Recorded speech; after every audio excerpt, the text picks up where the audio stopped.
16장부터 20장이 됐나요? 16장 마가복음 20장이 없습니다. 1절부터 20절까지를 읽는데 9절부터는 여러분 좀 주의 깊게, 여러분 좀 천천히 주의하면서 9절부터는 좀 읽어갔으면 좋겠습니다.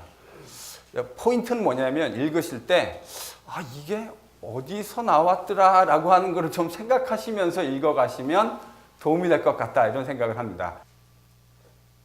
여러분, 저희들이 가지고 있는 성경은 번역본이죠. 저희들이 가지고 있는 성경을 번역본이라고 합니다. 제가 고등학교 때 예전엔 철야 그러면 정말 철야를 했잖아요. 예전에는 철야 그러면 정말 철야를 했거든요. 그래서 교회 고등부실에서 성경책을 베고 누워 있다가 그 교회 장로님한테 짝대기로 맞았던 기억이 있습니다. 감히 성경책을 베고 잠을 잔다고. 여러분, 저희가 가지고 있는 성경책은 번역본입니다. 이 번역본은 성경 원문으로부터의 번역이죠. 그래서 제가 이제 설교할 때마다 번역본의 그 뉘앙스의 애매함이라든지 또 사실은 여러분 그런 말 있잖아요. 이 번역계의 유명한 말이 번역은 이런 말 못 들어보셨나요? 번역은 반역이다. 그러니까 모든 번역은 어느 정도 반역이 될 수 있는 가능성을 늘 열어놓고 시작하죠. 여러분, 이거는 사실 저희들이 언어권에서 또 다른 언어권으로 텍스트를 번역하는 작업을 한 번이라도 조금이라도 해보신 분이면 이게 무슨 말인지 너무 쉽게 이해할 수 있는 내용입니다. 성경 원문은 수많은 사본들, 그러니까 원문이 과연 무엇이었을까? 오늘 저희들이 좀 약간 텍스처럴한 이야기를 여러분들하고 좀 해야 될 것 같은데, 원문이 사본들이 쫙 있는데 수많은 수천 개의 사본을 보고 원래 원문은 어떤 것이었을까 하는 작업을 통해서 성경의 원문을 결정하는 일들을 신약학자들이 합니다. 그래서요, 좀 샤킹한 소식은 그것이 기독교의 근간을 흔들 정도로 중요한 일들은 아니지만 오늘날도 원문은 얼마든지 조금씩 변화될 수 있는, 아주 조금이긴 하지만 변화될 수 있는 가능성이 열려 있습니다. 여러분, 그러면 제가 아까 수천 개의 사본이 있다고 그랬잖아요. 기독교 역사에 원문을 틀림없이 그 원문으로부터 카피가 된 사본들일 텐데 수많은 사본들이 있는데 그 중에 여러분 가장 오래된 사본들이 가장 권위 있는 사본일 수 있는 찬스가 많겠죠.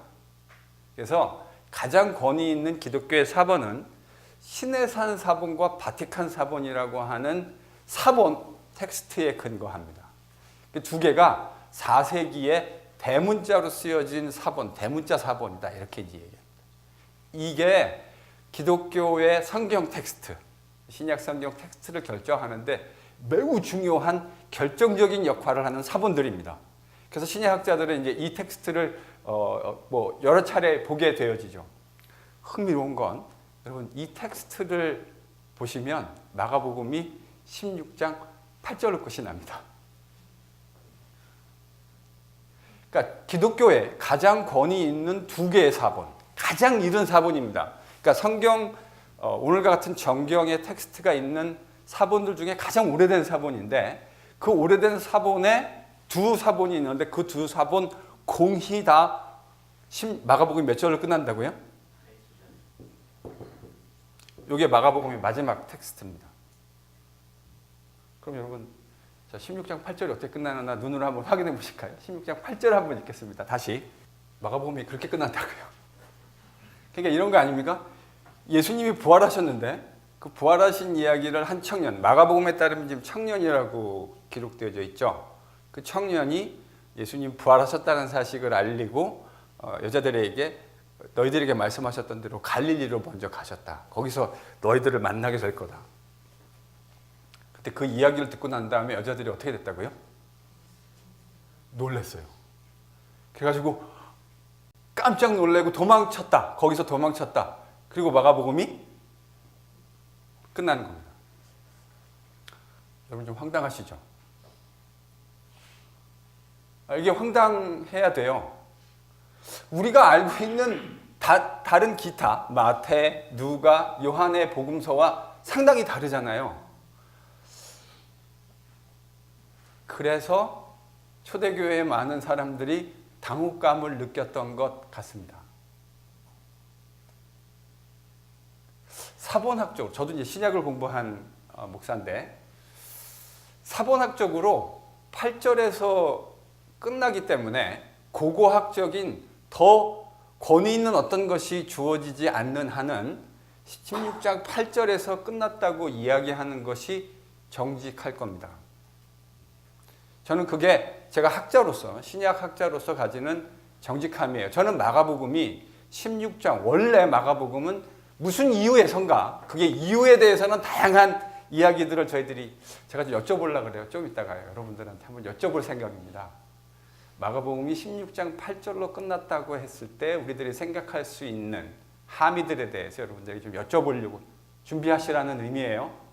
제가 지금 오늘 띄워드리는 이유는 좀 이따 제가 막 들어갈 거거든요. 그러니까 대답하실 것을 준비하시라는 의미인데, 16장 8절에서 끝났다는 것이 좀 불편하시지 않나요? 전 좀 불편한 부분이 있어요.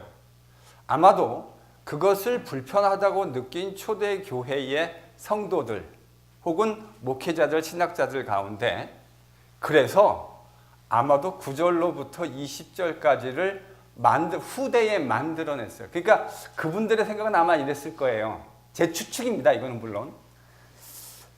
8절, 마가라는 저자가 마가복음을 16장 8절의 얘기처럼 이렇게 어정쩡하게 끝내지는 않았을 것이다 라는 가정입니다. 그러니까 그러면 그거를 우리가 갖고 있지는 않은데, 그럼 그 뒷이야기를 만약에 썼다면 어떤 내용을 썼을까 하는 것을 생각했을 것 같아요. 그래서 여러분 그걸 할 수 있는 가장 좋은 그 뒷이야기를 그러니까 일종의 마가복음의 미완결된 결론을 끝낼 수 있는 좋은 방법이 뭘까요?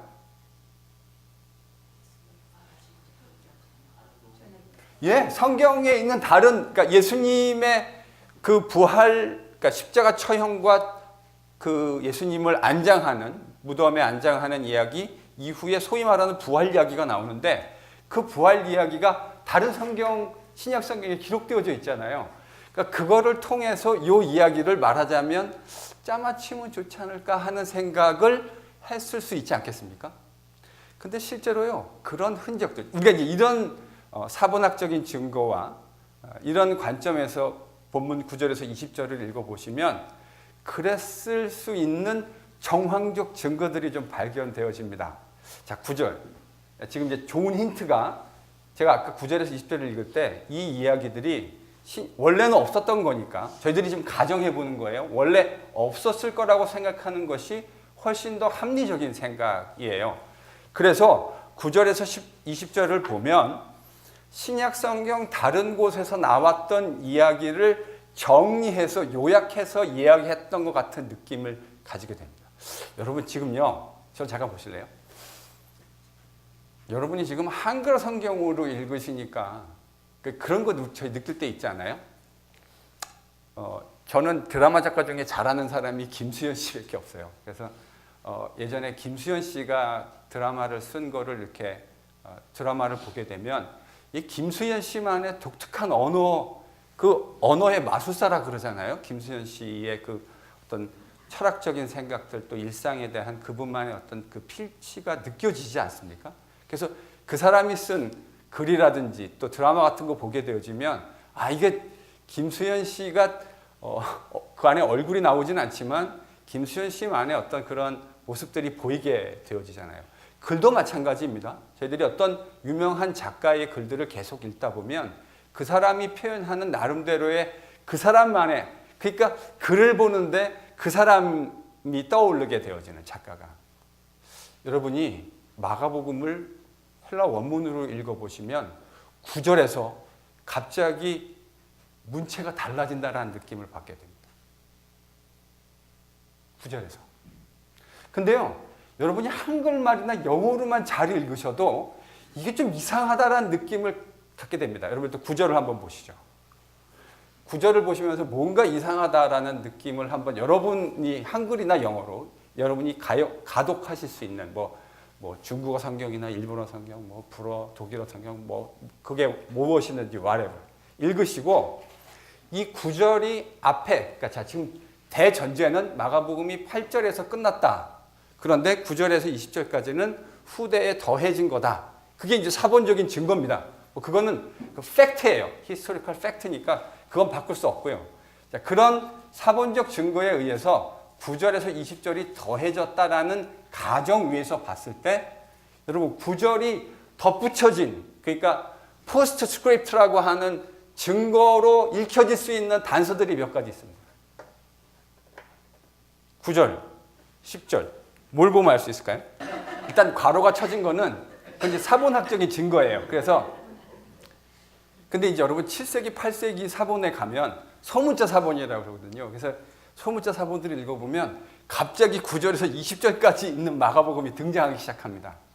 그러니까 이제 저희 같은 경우에 여러분 고민이 될 수밖에 없지 않겠습니까? 9절에서 20절이 정말 원래 진정성 있는 어센틱한 거냐, 진정성이 있는 거냐, 아니면 누군가가 더한 것이냐 판단할 수밖에 없는데 적어도 뭐 제가 카운트해보진 않았지만 오늘날의 신약학자들의 거의 95% 이상은 마가복음은 16장 8절에서 끝난다고 생각합니다. 저도 그 중에 한 명입니다. 그러면 이제 저희들이 이게 뒤에 더해졌다라고 하는 걸로 볼 수 있는 증거들을 좀 찾아보는 것이 좀 필요할 것 같아요. 유익할 것 같아요. 9절에 있습니다. 자, 여러분 이제 매 눈으로 9절을 읽어보십시오. 그런 관점에서. 뭐가 있죠? 맞습니다. 안식구 첫날이라는 표현은 16장 2절에 이미 나왔어요. 그러니까 여러분 같은 저자가 그 이야기를 한다고 하면 저희들이 그 필연적으로 똑같은 저자가 글을 쓴다고 했을 때 똑같은 이야기를 어떤 국면의 전환이나 중요한 아이디어를 전달하려고 하는 거 없이 똑같은 표현을 이야기한다는 것은 매우 어색한 표현입니다. 이미 안식구 첫날이라는 이야기를 했잖아요. 그리고 그 안식구 첫날이라는 말 속에 그 막달라 마리아 이야기도 나와요, 사실은. 막달라 마리아뿐만 아니라 다른 두 여인의 이야기도 함께 나온다고요. 그런데 16장 9절에 갑자기 뜬금없이 안식구 첫날 또 이렇게 시작한다고요. 그러니까 이게 약간은 누군가가 이거를 좀 뭐라고 표현해야 되나요? 조잡하게, 제 표현입니다. 용서하고 들으세요. 조잡하게 이것을 뒤에다가 갖다 붙였다고 하는 어떤 정황적인 증거로 볼 수 있는 첫 번째 증거 그렇고요. 또요. 또 있습니다.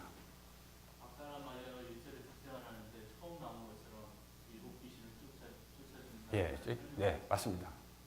집사님 아주 예리하신데 신약을 좀 공부해보지 그러셨어요. 어색하지 않습니까? 그러니까 우리가 보통 어떤 저자가 막달라 마리아가 이미 1절에 나왔잖아요. 등장했는데 그렇다면 그 여자에 대한 배경적인 백그라운드 인포메이션을 제공한다면 첫 번째 나왔을 때 그것을 제공하는 것이 일반적인 서술 방식이죠. 누가 만약에 여러분 가운데 그거야 뭐 저자 마음이죠 라고 말씀하신다면 예, 물론 그건 그래요. 저자의 마음이다 그런다면 제가 할 말은 없습니다. 그러나 이제 일반적인 글쓰기 방식을 생각했을 때 또 이런 사본적인 증거를 가지고 봤을 때 이 9절부터 나오는 이야기는 뭔가 좀 일단 여러분이 헬라어로 읽으실 수 있으면 더 좋을 텐데 문체가 좀 마가가 그동안에 해왔던 거랑 달라요. 나중에 보면 이제 단어도 달라요. 여러분 제일 마지막에 보면 20절에 표적이라는 단어가 나오죠. 지금 우리가 요한복음을 읽을 때 표적이라는 단어가 나오잖아요. 마가는 그동안에 지금까지 표적이라는 단어를 어센틱한 1장 1절부터 16장 8절까지 한 번도 사용한 일이 없습니다. 그런데 갑자기 표적이라는 단어를 처음으로 20절 제일 마지막에 이제 이런 것들이 이것이 더해졌을 거라고 하는 신빙성을 서포트해 주는 거죠. 자, 그러면 여러분 9절에서 11절은 소위 이제 막달라 마리아에 대한 내용이에요. 그리고 또 이제 아까 막달라 마리아라 여러 여자들이 나왔는데 갑자기 또 막달라 마리아를 이야기하는 것도 되게 어색해요, 사실은. 9절에서 11절은 막달라 마리아에게 예수님이 나타나신 이야기를 지금 하고 있는 거잖아요. 그럼 여러분 이건 어디 나오죠? 이 이야기가? 이 이야기가 가장 극명하게 나타나는 건 요한복음 20장입니다. 요한복음 20장 11절에서 18절을 보시면 이 이야기가 자세하게 나와요. 그러니까 이렇게 생각해 볼 수 있을 것 같아요. 이 사람이 요한복음 20장 11에서 18절을 보고 이것을 딱 세 절로 요약해 놓은 거예요. 여러분 12절에서 13절을 보면 여러분 이거 엠마오 이야기가 좀 길잖아요. 그러니까 누가복음 24장의 엠마오 이야기가요. 거의 24절 정도, 23, 4절 된다고요. 그러니까 엠마오로 두 제자가 내려가고 있다가 주님을 만나는 이야기요.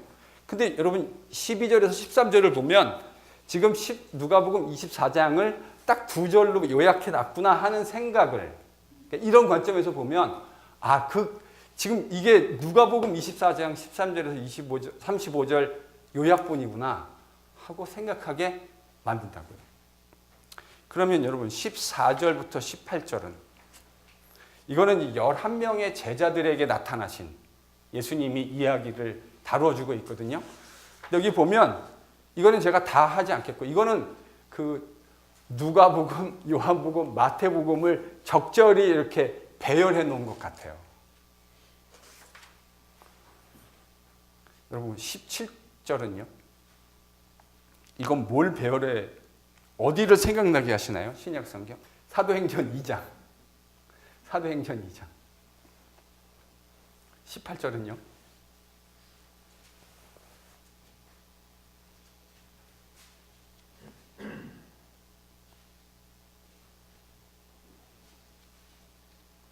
18절은요. 여러분 요 이야기가 실제 있었던 이야기를 이렇게 이야기하는 것 같은 생각이 안 드시나요? 누구 이야기죠? 바울이요. 바울이 그 멜데 섬에서 뱀한테 물리잖아요. 근데 아무 일 없잖아요.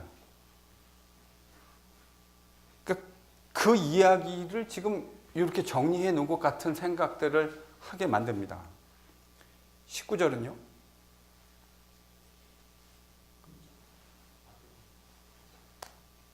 여러분 신약 성경에서 예수님의 승천에 대한 이야기를 하는 책은 누가복음과 사도행전밖에 없습니다. 그러니까 마태복음 28장은 승천 직전에 있었던 예수님의 말씀으로 종결이 되어지고 승천에 대한 장면을 서술해 주는 책은 신약 성경 가운데 누가복음 24장과 사도행전 1장밖에 없어요. 그러니까 예수님이 승천하시는 장면에 대한 이야기를 해주는 책은 신약 성경의 그 딱 두 권, 사실은 같은 저자죠. 누가가 24장 마지막과 사도행전 1장을 사실은 예수님의 승천이라는 이야기로 모티프로 끝내고 있습니다. 20절은요.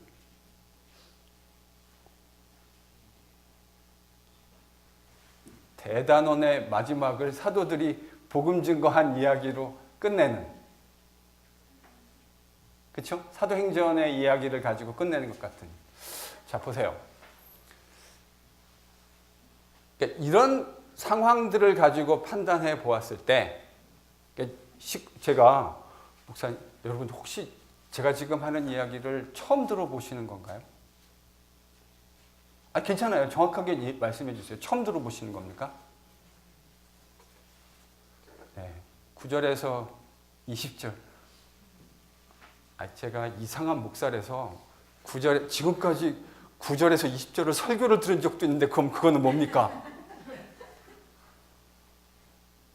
잘 모르겠어요. 그걸 뭐라고 제가 얘기해야 되는지. 그런데 사본의 증거 또 본문 텍스트를 가지고 곰곰이 생각해 보았을 때 저는 16장 9절로부터 20절은 원래 마가의 원래 텍스트 안에는 없었지만 그것에 대한 불편함을 느꼈던 초대교회의 경건한 신자들이 예수님의 이야기가 이렇게 끝나는 것에 대한 불편함 때문에 그 이야기를 좀 잘 종결해 보자 라고 하는 매우 선하고 거룩한 동기를 가지고 아마도 마가는 이렇게 끝내지 않았을 텐데 우리에게 텍스트가 주어져 있지 않으니 그냥 그 이야기를 좀 잘 정리해 보자. 여러분, 제가 신약을 공부한 목사잖아요. 신약을 독일에 20세기 아주 유명한 신약학자가 한 명 있었습니다. 그분의 이름이 고펠트라고 하는 분이에요. 이름은 기억 안 하셔도 상관없습니다. 고펠트라고 하는 분인데 이분이 자신의 그 생애에서 신약 신학이라고 하는 작품을 걸작을 하나 이제 만들어 내시려고 하는데 보통 이제 그 작업은 연세가 많으신 노련한 학자들이 인생의 마지막에 하시는 작업들이에요. 근데 이분이 그냥 이걸 하시다가 그러니까 계획이 뭐냐면 책을 2권으로 1권, 그러니까 뉴 테스트먼트 디알러지라는 책을 1권, 2권을 쓰시려고 했는데 1권을 끝내시고 2권 조금 시작하시다가 그냥 하나님이 불러가셨어요. 그러니까 여러분 이제 이런 상황에서 출판사가 할 수 있는 선택은 뭐가 있을까요? 원래 이렇게 할 때는 그 학자 스칼라를 하고 컨트랙을 냈잖아요. 이런 책을 쓰겠습니다. 그러니까 언제까지 원고를 출판사에 건네주십시오 하고 이제 뭐 계약금도 주고 끝나면 이런 식으로 이제 컨트랙을 맺는다고요. 근데 이렇게 하다가 하나님이 데려가 버리시면 이건 뭐 대책이 없는 거지 않습니까? 그럼 이제 출판사가 할 수 있는 선택은 어떤 선택이 있을까요?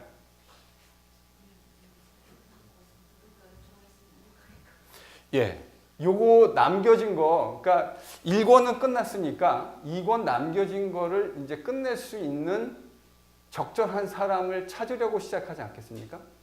그래서 실제로 이분들이 어떤 선택을 했냐면 고펠트라는 신약학자, 아주 유명한 신약학자인데 이분이 가르친 수많은 제자들이 이미 독일 대학에서 신약 선생으로 다 가르치고 있었어요. 그래서 그 사람들을 죄다 불러 모았습니다. 왜냐하면 선생님은 누가 제일 잘 알죠?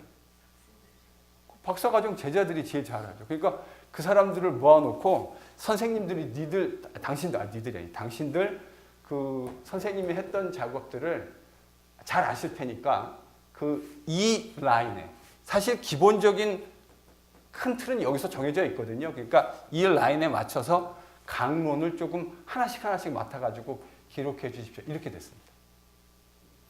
저는 마가복음의 마지막이 뭐 이와 비스무리한 어떤 작업이지 않았을까 생각합니다. 자, 그러면 이제 저희들이 고민해야 되는 건 마가복음 16장 1절에서 8절입니다. 자, 들어가 보죠. 첫 시작이 이렇게 시작되죠. 안식일이 지나고 막달라 마리아와 야고보의 어머니 마리아 그리고 살로메가 가서 예수께 바르기 위하여 향품을 사두었다. 여러분 보통 원래 향품이라고 하는 건 유대인의 그 장례 예식에서는 향품과 세마포를 함께 시신에다가 우리나라는 옛날에 뭐 했죠? 염하셨잖아요. 혹시 보신 적 있으십니까? 돌아가신 망자를 염하는 거 보신 적 있으세요? 서울에 살면 사실은 보기 쉽지는 않고요. 조금 그러니까 약간 그 외곽에 사셨던 분들은 아마 어렸을 때 보실 수 있는 기회들이 있으셨을 거라고 제가 생각합니다. 각각의 문화마다 장례의 풍습이 좀 있잖아요. 근데 유대인들의 장례 풍습은 사람이 죽으면 그 시신을 향품과 세마포로 함께 싸는 것이 이들의 일반적인 장례 관습이었습니다. 그런데 지금 이 사람들이 뭘 사러 갔다고요? 향품을 사러 갔다.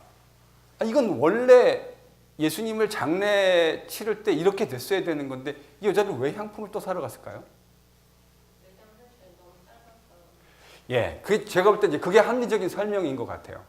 사실 예수님이 돌아가시고 난 후에 시신을 처리하는 과정에서 그 시간이 매우 짧았다고 하는 것을 저희들이 추론할 수 있죠. 3시에 돌아가셨는데 일반적으로 해 뜨는 시각을 6시라고, 해 지는 시각을 오후 6시라고 했을 때에 여러분 그 시각은 그 사이에 어떤 일도 있었냐면 예수님이 돌아가셨는지를 백부장을 통해서 빌라도가 확인하는 과정도 있지 않았습니까?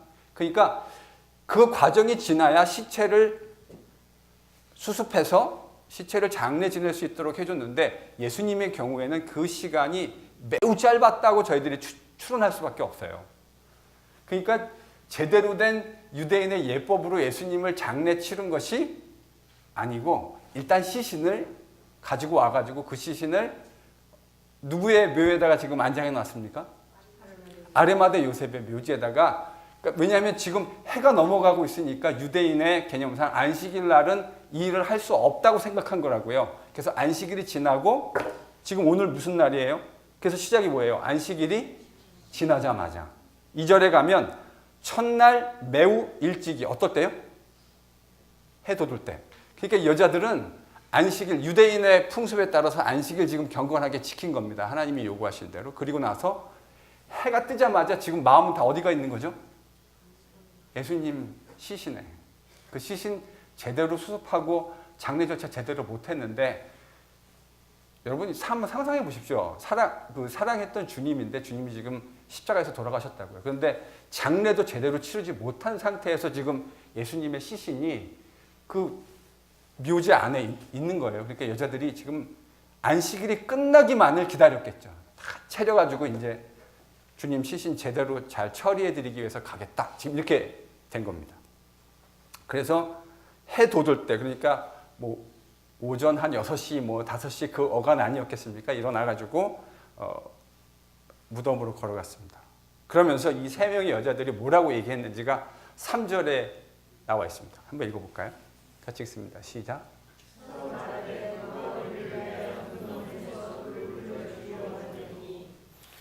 여러분 이게 이제 지난번에 제가 말씀드렸듯이 채석 그 뭐라 그러죠? 채굴이라고 표현하나요? 그러니까 돌이 예루살렘이 돌산이라고요, 사실은요. 그래서 돌이 되게 많아요. 그래서 로마인들이 이 유대 땅에 있는 예루살렘의 좋은 돌들을 이렇게 채굴해 가곤 했습니다. 그러면 그 안에 돌들을 파내고 나니까 그 안에 일종의 돌 동굴 뭐 이런 것들이 남지 않겠습니까? 이제 그것을 돈 있는 사람들이 그걸 무덤으로 잘 개조해서 시신을 그 위에다가 단상 같은 데 이제 올려놓는 무덤으로 종종 활용했다고요.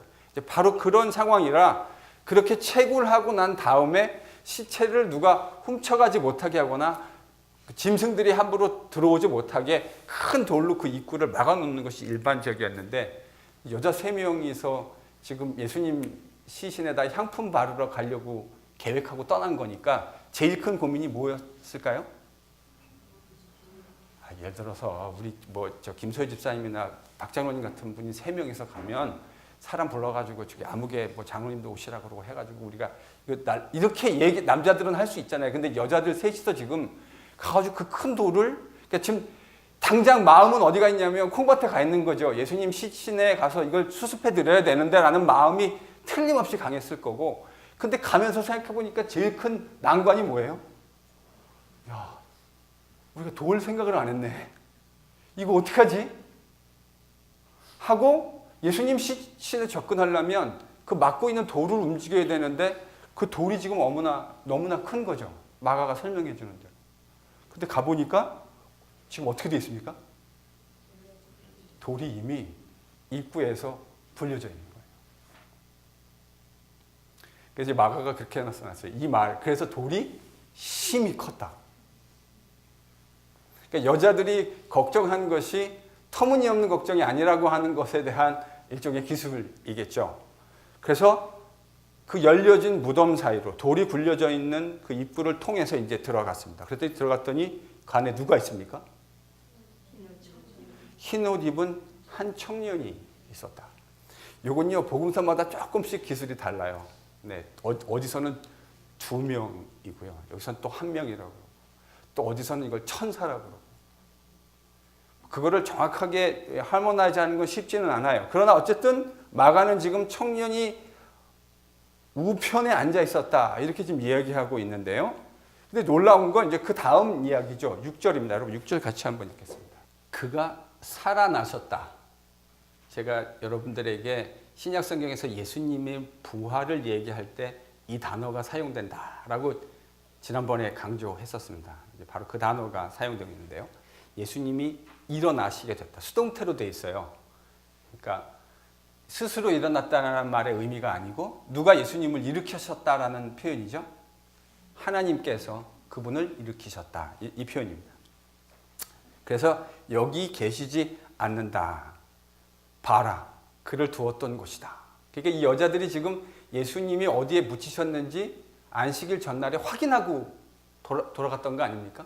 근데 지금 니들이 예수님을 두었던 곳을 눈으로 확인해 봐라. 그분이 여기 계시지 않는다. 그러니까 이제 마가가 말하려고 하는 중요한 핵심 중에 하나는 예수님이 실제 육신으로서 부활하셨다라고 하는 사실을 이 여인들에게 말하려고 하는 의도가 매우 분명해 보입니다.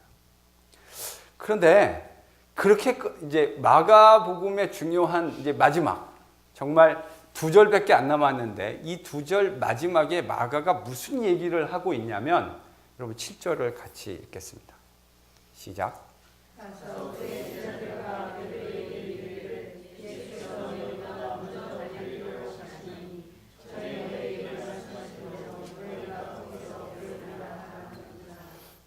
여러분 여기서 지금 이제 사실은 거의 마가가 마지막 글을 쓰고 있는데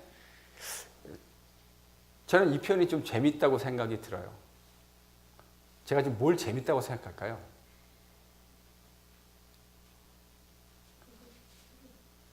당신이 재미있는 게 뭔지를 왜 우리한테 묻냐?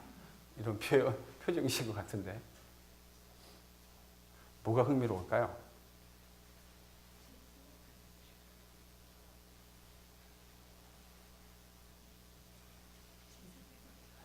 그거 왜 흥미롭다고 생각하세요?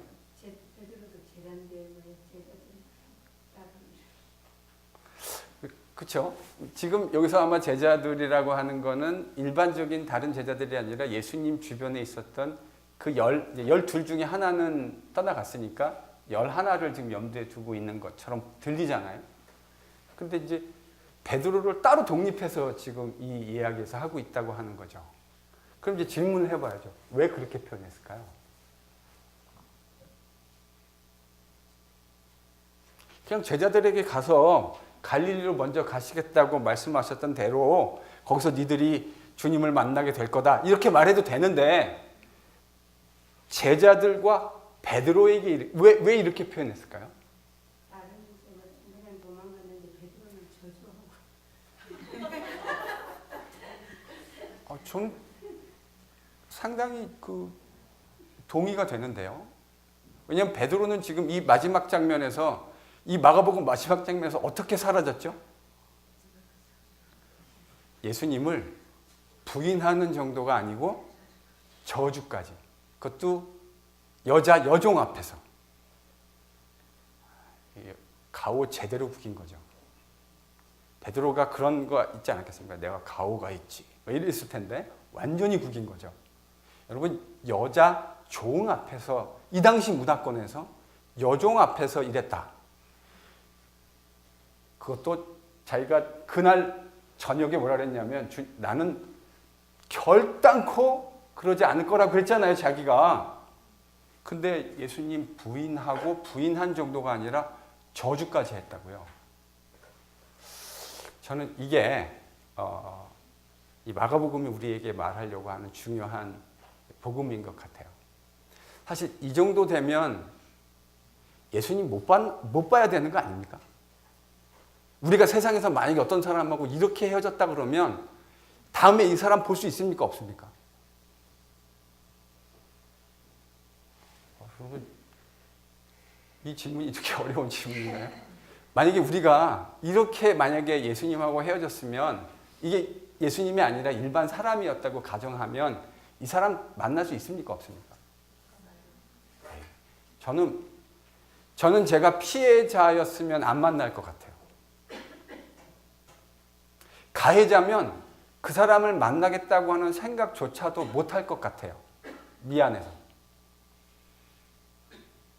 그런데 마가복음은 하나님 나라의 복음을 우리에게 이야기해 주는데 그런 기막힌 베드로마저도 제자들 말할 것도 없고 그 베드로마저도 저주를 했던 베드로마저도 제외시키지 않는. 여러분 저는 이게 복음의 정신이라고 생각합니다.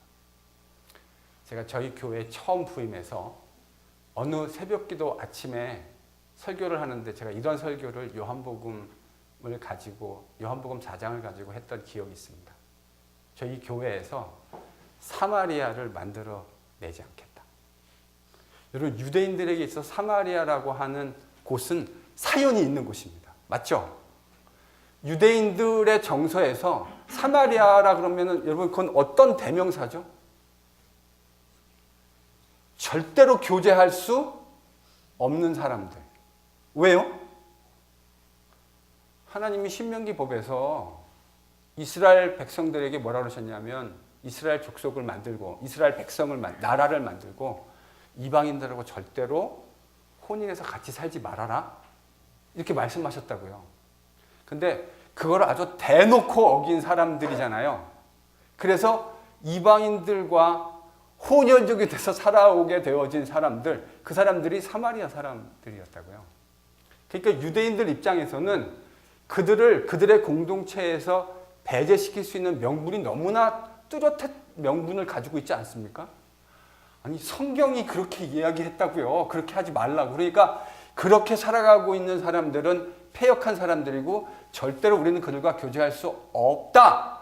이렇게 여러분, 유대인들을 그 당시 대부분의 유대인들을 그렇게 생각했다고요. 그게 패역한 유대인의 생각이 아니고 매우 정상적인 사고를 하는 유대인들의 사고였다고요. 근데 그걸 모르시지 않는 주님이 지금 어디를 찾아가십니까? 저는 그 이야기와 이 마가복음의 마지막 장면이 절대로 배치되는 것이 아니라고 생각합니다. 여러분, 그게 바로 복음의 정신이에요. 우리가 그거를 잘 못하는 거는 어쩔 수 없어요. 그건 우리의 연약함이긴 해요. 그러나 복음의 정신은 절대로 사마리아를 만들지 않는 것입니다. 베드로 같은 사람도 주님께서 주시는 그 회복의 축복에서 절대로 배제되어지지 않는 것. 저는 여러분, 교회에요, 이 정신이 흐르는 것이 매우 중요하다고 생각합니다. 교회 안에 이 정신이 흐르는 것이 매우 중요하다고 생각해요. 때때로 우리가 그런 대상을 바라보게 되어질 때 불편하게 생각할 수 있거든요. 근데 입장을 바꿔놓고 생각해 보면 그 대상이 우리가 될 수도 있다라는 것을 겸손하게 인정해야 되는 것 아닙니까? 사실은 우리가 그렇게 되기 원하지 않지만 우리가 그런 대상이 될 수도 사실 있잖아요. 그런데 그럴 때는 여러분, 용서받는다 그러면 어떤 마음이 들죠?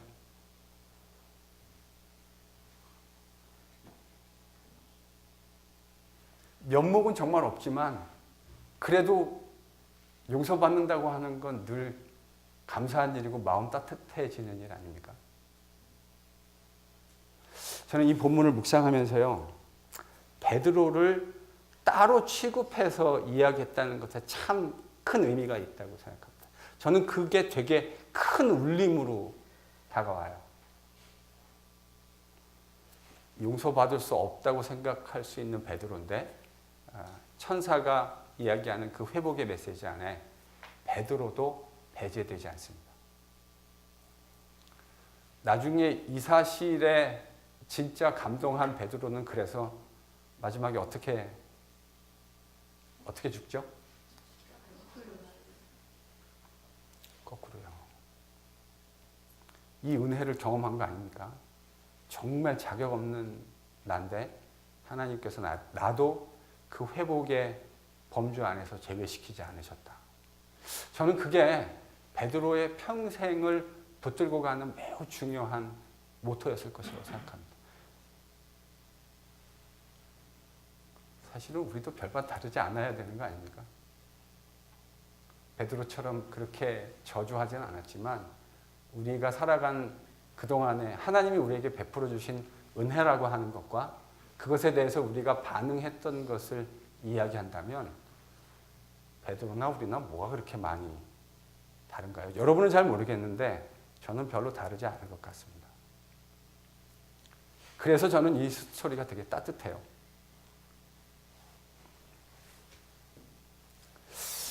고고학적으로 이 마지막에 대한, 마가복음의 마지막에 대한 정말 흔들릴 수 없는 사본학적인 또 다른 증거가 주어지지 않은 한 저는 마가복음은 8절로 끝이 나야 된다고 생각합니다.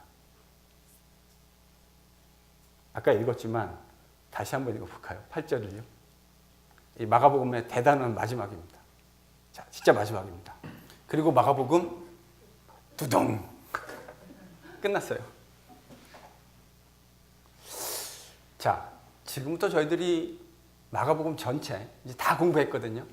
마가복음에 대한 텍스트를 저희들이 다 커버했습니다. 1장 1절부터 16장 8절까지 커버했고 16장 9절로부터 20절까지는 왜 원래 진정성 있는 텍스트 안에서 받아들여지기 어려운지에 대해서도 나름대로 제가 간략하게 여러분들에게 설명드렸습니다. 자, 마가복음 1장 1절부터 16장 8절까지를 읽어봤을 때, 그리고 오늘 예수님의 처형 장면과 장례, 그리고 소위 부활 직전에 있었던 이 내용들을 저희들이 생각해 봤을 때 매우 놀라운 거는 일단 여러분 뭐가 놀랍다고 제가 지난 시간에 이런 말씀도 드렸죠. 예수님의 시체가 매장되었다고 하는 것도 되게 서프라이징한 거라고 말씀드렸지 않았습니까? 많은 분들이 시체가 죽었으니까 당연히 매장돼야지 이렇게 생각하시는데 꼭 그렇지 않아요. 여러분, 시체가 죽었다고 꼭 매장되라는 법은 없습니다. 실제로 역사에서 이렇게 중요한 정치범이라고 하는 혐의를 띠고 죽은 경우에는 시체가 매장되지 않는 경우, 그러니까 길거리나 이런 데 버려지거나, 여러분 예전에 우리 그 사극 같은 거 영화나 뭐 드라마로 보면 국가의 대역죄인들은 어떻게 했습니까? 효시하고 그의 목을 저작거리에 걸어두라. 그리고 그의 시체는 들짐승들의 먹이가 되도록 하라. 사실은요, 역사적으로 보면 예수님의 시신도 그렇게 되어야 사실은 일반적인 거예요. 그런데 예수님이 지금 예수님의 시신이 매장이 되셨잖아요. 그런데 그 예수님의 십자가 처형의 마지막 장면을 목격한 것으로 기록된 사람들은 누구였습니까? 마가복음에서요. 왜 대답을 안 하십니까? 여러분, 기독교 공동체라고 하는 것은 증인의 공동체라는 성격을 초창기부터 뜨지 않았습니까? 그래서 우리가요, 기독교의 제자들을 예수의 증인들이라고 표현하잖아요. 우리는 본 적 없습니다. 근데 우리는 첫 번째 증인이 두 번째 증인, 두 번째 증인이 세 번째 증인, 그리고 그 이후에 수도 없이 오고 가는 세대에서 일어난 증인들의 대열에 지금 저희가 끝에 서 있는 거 아닙니까? 그리고 우리 끝에 또 다른 사람들이 이제 오게 될 거고요. 기독교 공동체는요, 증인의 공동체입니다. 뭐에 대한 증인이죠? 예수께서 약속하신 대로, 성경에 말씀하신 대로, 경에 기록된 대로 돌아가시고 3일 만에 부활하셨다. 그리고 그가 다시 올 것이라고 제자들에게 말씀하셨다라는 사실을 믿고 그것을 증언하는 공동체가 여러분 기독교 공동체의 저는 매우 중요한 데피니션이라고 생각해요. 그런데 그 기독교 공동체의 첫 번째 증인이 누구라고요? 이 말을 하시기가 거북하신가요? 여자들입니다. 기독교 공동체의 첫 번째 아이 위트니스는 여자들이었습니다. 예수님의 십자가 처형 장면의 마지막 아이 위트니스는 누구였습니까? 여자들. 이게 별로 안 놀라우신 것처럼 보이는데요. 우리한테는 매우 안 놀라운 것일 수 있을는지 모르지만 1세기 팔레스틴 문화권에서 이 이야기는 저는 거의 쇼킹한 이야기라고 생각합니다. 왜 그렇죠?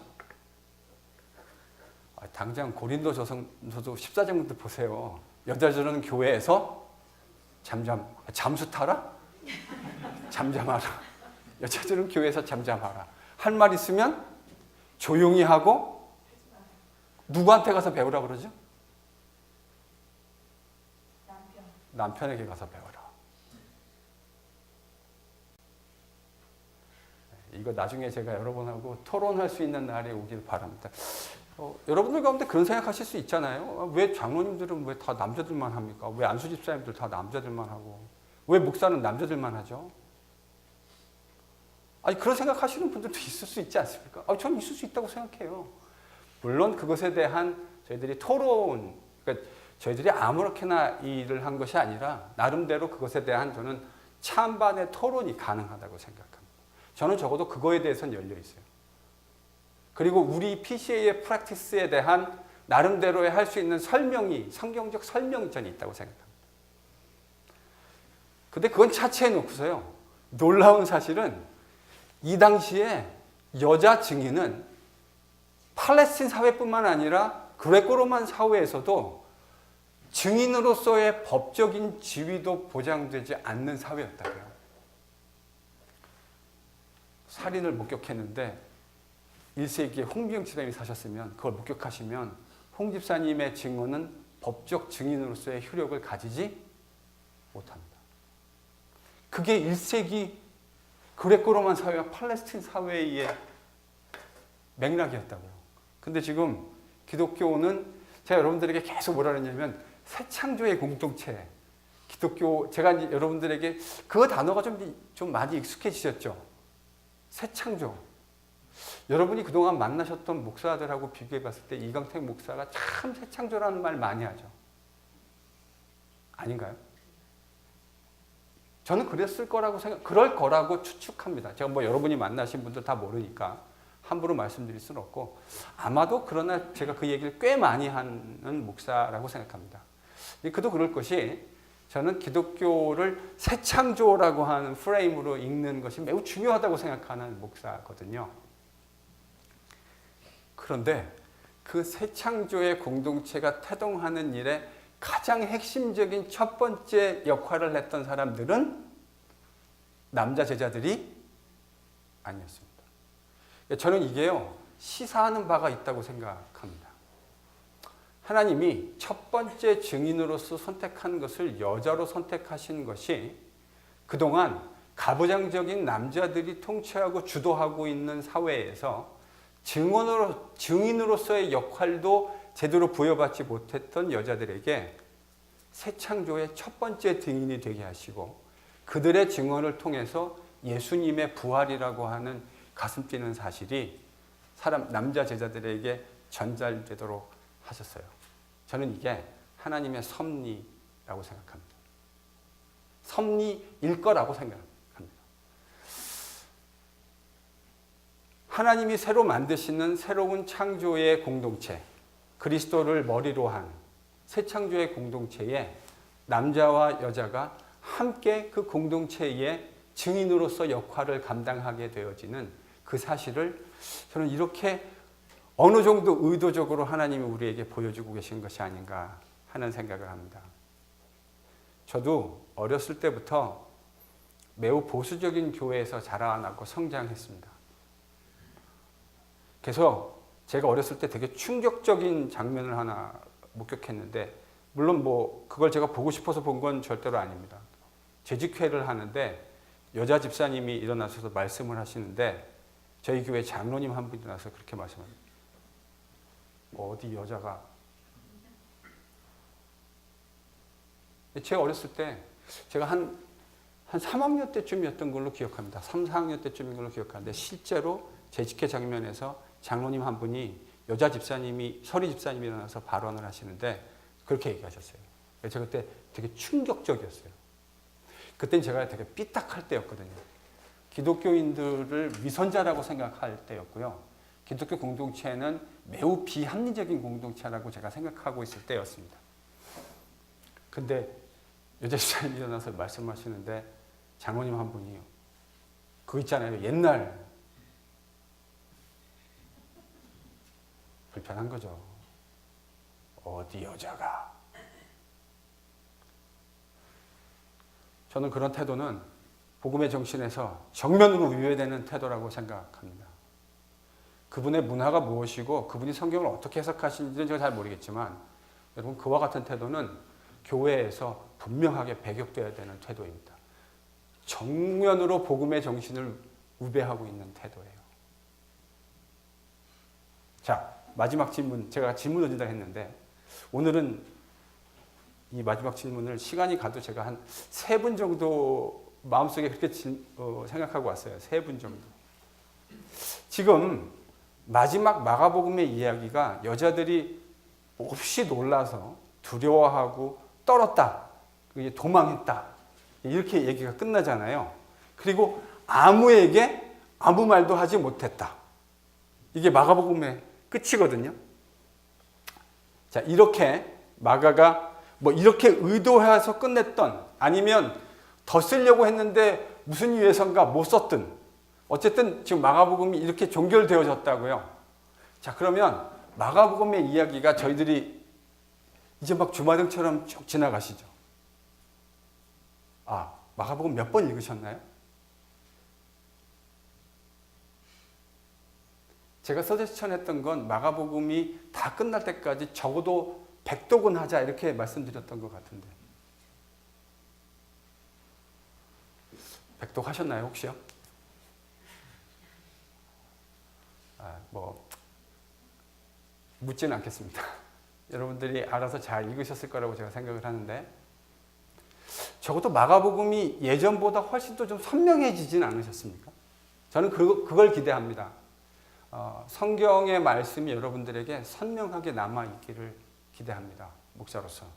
제가 했던 불필요한 말들은 다 있어도 괜찮은데 성경만큼은 여러분 마음속에 선명하게 남아있었으면 참 좋겠다, 그런 마음을 가져봅니다.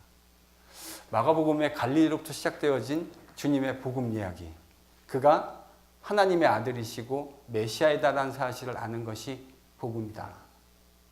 그렇게 해서 시작되어진 갈릴리의 사역, 갈릴리 주변의 사역, 갈릴리 후반부의 사역이 끝나고 예루살렘으로 올라가시면서 그 길에서 자신이 이 길의 마지막에 죽임 당하실 것을 얘기하시면서 3번에 걸쳐 얘기해 주신 주님, 그때마다 제자들은 자신들의 야망에 붙들려서 엉뚱하게 반응을 했죠.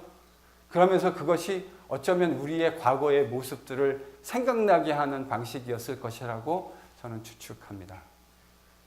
그리고 나서 예수님 예루살렘 입성하셔서 딱 일주일 만에 십자가에 달려 돌아가시는 그 십자가 처형 장면의 마지막에 마가가 보여주는 샤킹한 이야기는 제자들은 다 도망가고 없어지고 난 후에 갈릴리로부터 따라왔던, 섬겼던 여자들만 남아있고, 마지막에 부활의 증인도 여자고. 근데 제일 마지막 장면은 그 여자들이 서프라이즈 해가지고 놀라서, 그러니까 그 예수님의 부활을 목격한 것은 사실이지만 아직 눈으로 보지는 않았지만 그분이 부활하셔서 그 무덤이 비었다라는 사실은 확인한 거 아닙니까? 근데 그걸 보고 천사의 이야기를 듣고 난 후에 놀라서 아무 이야기도 하지 못했다. 만약에, 물론 이건 정말 만약입니다. 마가가 정말 뭘 의도했는지 정확하게 아는 건 어려운 거니까. 만약에 이렇게 끝나기로 했다면, 이렇게 마가복음을 끝내기로 원래 의도한 것이라면 왜 이렇게 끝냈다고 생각하세요? 이거는요, 정답이 없는 내용입니다. 제가 뭐라고 마가의 의도를 알겠습니까? 저도 추측할 뿐이죠. 여러분 한번 대답해 보시죠. 마가가 이렇게 어쨌든 현존하는 마가복음은 전 이렇게 끝났다고 생각해요. 그러니까 여자들이 아까 제가 처음에 그 I know what you did last summer, 그 영화의 마지막에 보면 그렇게 그 foggy한 그 사우나실에서 그 뭐죠, 이상한 얼굴 있잖아요. 왜? 그게 딱 나타나는 그 사람 하고 딱 끝나거든요. 정말 이것도 지금 그런 거 아닙니까? 하고 끝났다고요, 마가복음. 자, 그러면 이렇게 마가가 끝내기로 원했다면 이렇게 끝낸 이유가 뭘까요? 여러분의 이야기를 한번 들어보겠습니다.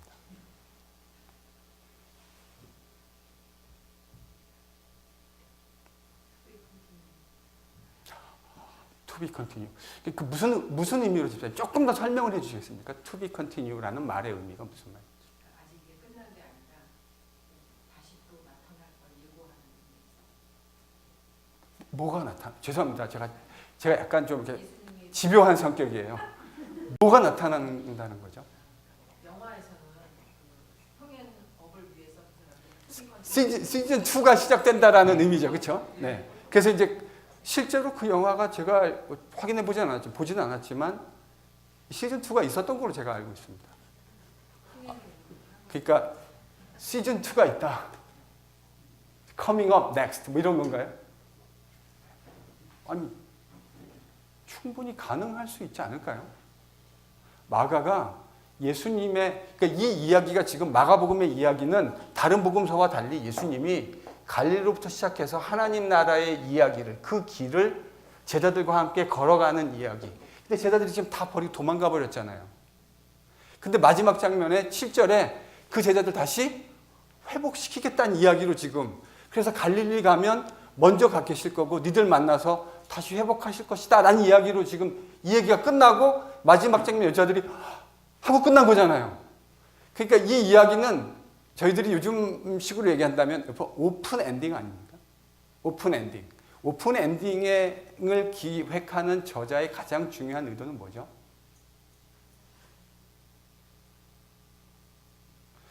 여러 가지 의도들이 있겠지만 저는 이런 의도도 있다고 생각해요. 그 스토리 안에 독자들을 데리고 들어가는 거죠.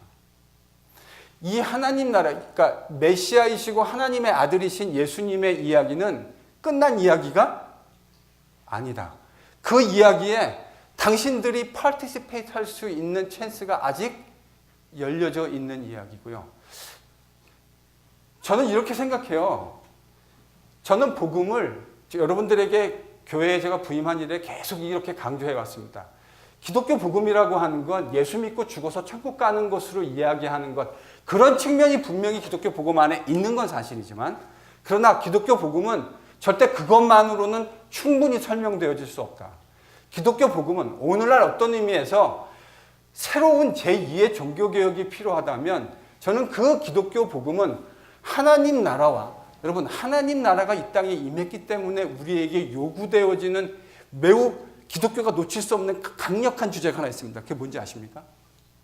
하나님 나라가 이 땅에 임했기 때문에 우리한테 요구되어지는 아주 중요한 주제가 하나 부각되어진다고요. 제가 설교에서도 한번 말씀드린 적이 있는데 저는 그게요, 제자도라고 생각합니다. 하나님의 나라가 이 땅 가운데 임했다고 하는 건 하나님이 왕으로 통치하신다라는 말입니다.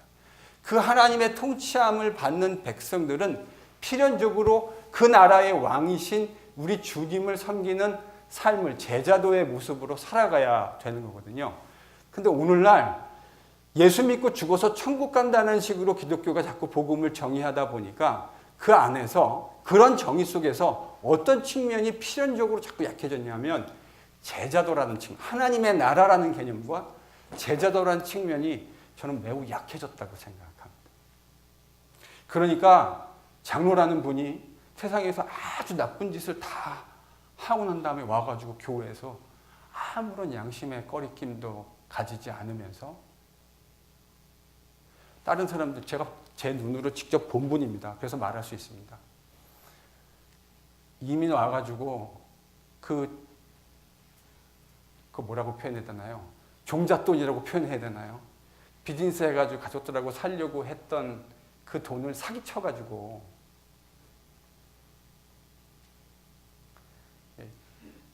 그러면서도 하나님이 자기의 비즈니스를 축복해 주셨다고, 저는 그거는 기독교 복음 아니라고 생각합니다. 여러분, 기독교 복음은 내가 예수의 제자가 되어서 나로 인해서 다른 사람이 예수님을 알게 되고 잘 되어지는 거죠. 여러분, 이게 진짜예요. 그럼 내가 예수 잘 믿는 건 뭘 통해서 확인할 수 있죠?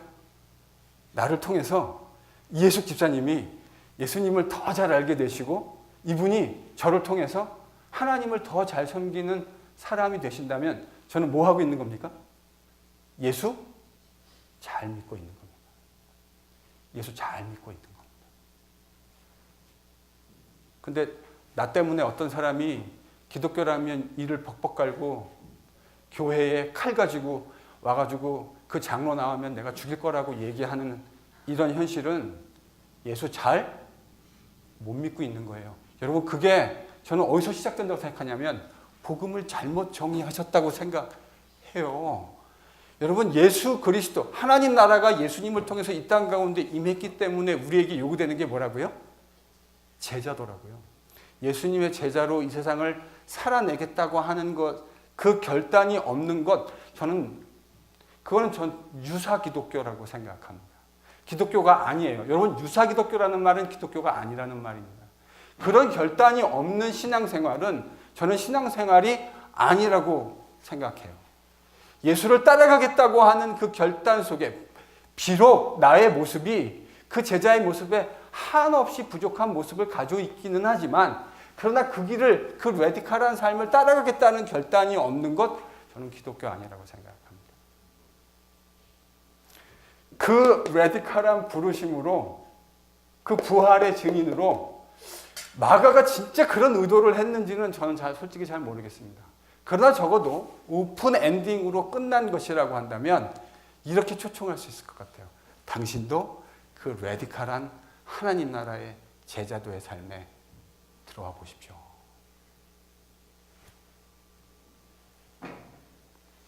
들어와 보십시오.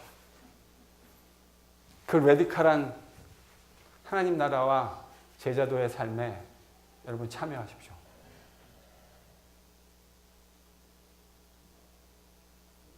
마가복음 끝. 이렇게 마가복음 끝납니다. 1년 몇 개월 동안 마가복음 공부하시느라고, 함께 공부하시느라고 수고 많으셨습니다. 그래도 재미는 있으시지 않으세요? 아니, 저는 재밌어요. 저는 이거 참 재밌습니다. 하나님의 복음을, 그러니까 요즘 세상엔 너무 조미료 치는 게 많은 것 같아요. 저는 목사로서 그런 문제의식을 가지고 있습니다. 목사들의 설교에도 너무 조미료가 많은 것 같아요. 그래서 제가 되도록이면 딴 건 안 하고 싶어요. 그냥 좀 텍스트, 하나님의 말씀이 무슨 얘기를 하는지만이라도 좀 제대로 얘기해서 성도들의 마음속에 뭐가 남아있으면 될까요? 하나님의 말씀이 남아있으면 되는 거 아닙니까? 그래서 그 말씀이 그 사람들을 인도해 가도록 맡겨드리면 되는 거 아닌가요? 그러면 저는 제가 할 일의 한 80%는 한 것 같아요. 그래서 다음번에는 제가 뭐 공부한다고 그랬습니까? 제가 선전을 잘못한 모양이네요. 고린도 전서. 고린도 전서에도요, 정말 배워야 될 것들이 참 많이 있습니다. 저는 그 고린도 전서 여러분들하고 나눌 생각을 하니까 벌써 가슴이 약간 벌렁벌렁하는 것 같아요. 약간 그 기대되고 흥분돼서. 고린도 교회는 아주 문제가 많은 교회였습니다. 많은 분들이 이렇게 얘기하시죠. 초대교회로 돌아가자. 근데 여러분, 그 초대교회 안에 고린도 교회도 있는 거 아세요? 고린도 교회는 오늘날 우리가 상상할 수 있는 온갖 종류의 문제들이 다 있는 교회였습니다.